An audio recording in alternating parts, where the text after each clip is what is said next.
అంత డిజాస్టర్స్ ఓటమి ఏ అంచనాలకు అందలా. ఏదో టీడీపీ గెలవదు అని చెప్తే చెప్పుండొచ్చు చాలా మంది, లేదు జగన్ వస్తాడు ఈసారి వస్తాడని చెప్తే, కానీ వాళ్ళకి 150 వస్తాయని, టీడీపీకి 123 వస్తాయి, సారీ 123 వస్తాయని ఇట్లా ఎవరు చెప్పలా. కానీ ఇంత డిజాస్టర్స్గా అంటే సర్వేలో కూడా ఒక్కోసారి పల్స్ అందదా ఏంటి అనేది అందుకే ఇప్పుడు నాకు ఈ కొత్త ఈ పాయింట్ చర్చకు తీసుకున్నది. సో మీరు కాన్ఫిడెంట్గా ఉన్నారా? వెంకటకృష్ణ మీకంటే నాగభూషణంగా చాలా కాన్ఫిడెంట్గా ఉన్నారు. మేము ఇప్పుడు వాళ్ళు 140 అంటున్నారు, నేను కూడా 140 చెప్పేవచ్చు. బట్ వెరీ ప్రాగ్మాటిక్గా ప్రాక్టికల్గా అంటే ఇప్పుడు ఇందాక 25 ఓట్లు 50 ఓట్లు 100 ఓట్లు ఇట్లాంటి క్లోజ్ కీన్ కంటెస్ట్ అంటాం మా దీంట్లో. దాన్ని battle field keen contest positive రకరకాలు కేటగిరీలు పెట్టుకున్నాం. మా క్లీన్ కేటగిరీలో 120 సీట్స్ ఉన్నాయి, 125 సీట్స్ ఉన్నాయని చెప్పుకున్నాం. కీన్ కంటెస్ట్లో ఎవరైనా రావచ్చు, ఎందుకంటే ఏ సర్వేలో కూడా -5 to +5 ఎప్పుడు రికార్డ్ చేసుకోం. ఎందుకంటే -5 అంటే 5 2 నెలల 12 13 వేలు. అదేవిధంగా పోయేది కూడా ఈ దీన్ని కీన్ కంటెస్ట్ అంటారు, ఎవరైనా గెలవచ్చు.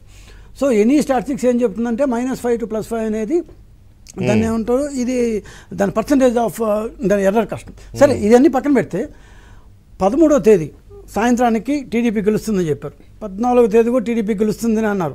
14 మధ్యాహ్నం నుంచి ఎప్పుడైతే పోస్ట్ పోల్ వైలెన్స్ స్టార్ట్ అయిందో 15 16కి ఏంది ఇది అసలు ఎందుకు స్టార్ట్ అవుతుంది, మనకి ఇన్ని ఓట్లు పడిన తర్వాత ఇంత ఎక్కువ ఓట్లు పడిన తర్వాత 82% యావరేజ్, చాలా వాటిలో 86 87 88% 90% ఓట్లు పడిన తర్వాత ఎందుకు పోస్ట్ పోల్ వైలెన్స్ వస్తుంది అన్న ఇది స్టార్ట్ అయినప్పుడు గవర్నమెంటు ఆయన పాటికి ఆయన అంటారు యూరోప్ టూర్కి వెళ్ళిపోయాడు.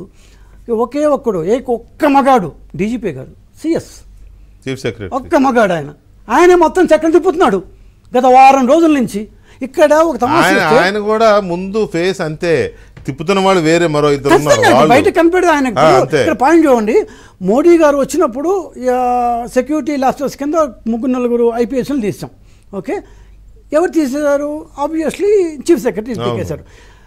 ఎన్నికల కమిషన్కి ఈ 5 మంది 6 మంది లిస్ట్ ఎవరు పంపించారు?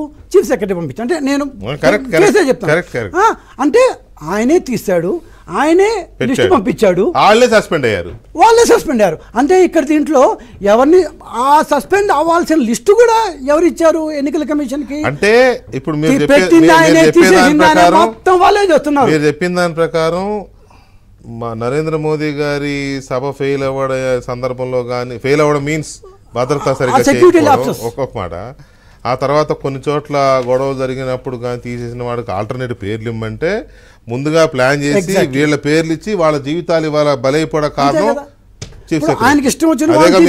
ఇప్పుడు చూడండి, తాడిపత్రిలో జరిగింది ఎక్కువ, మాచర్లో జరిగింది ఎక్కువ, తిరుపతిలో జరిగింది ఎక్కువ.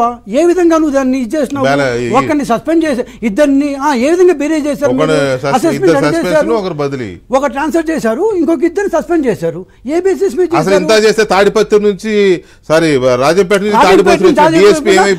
చైతన్య ఇంతవరకు చైతన్యని ఎవరైతే ఇప్పుడు ఆ ఎస్పీ 2 గంటల సేపు క్లాస్ తీసుకొని మొత్తం అతన్ని విచారించారో, ఆ చైతన్య అనే డిఎస్పీని ఎవరైతే ఎస్పీ విచారించారో ఆయన్ని సస్పెండ్ చేశారు.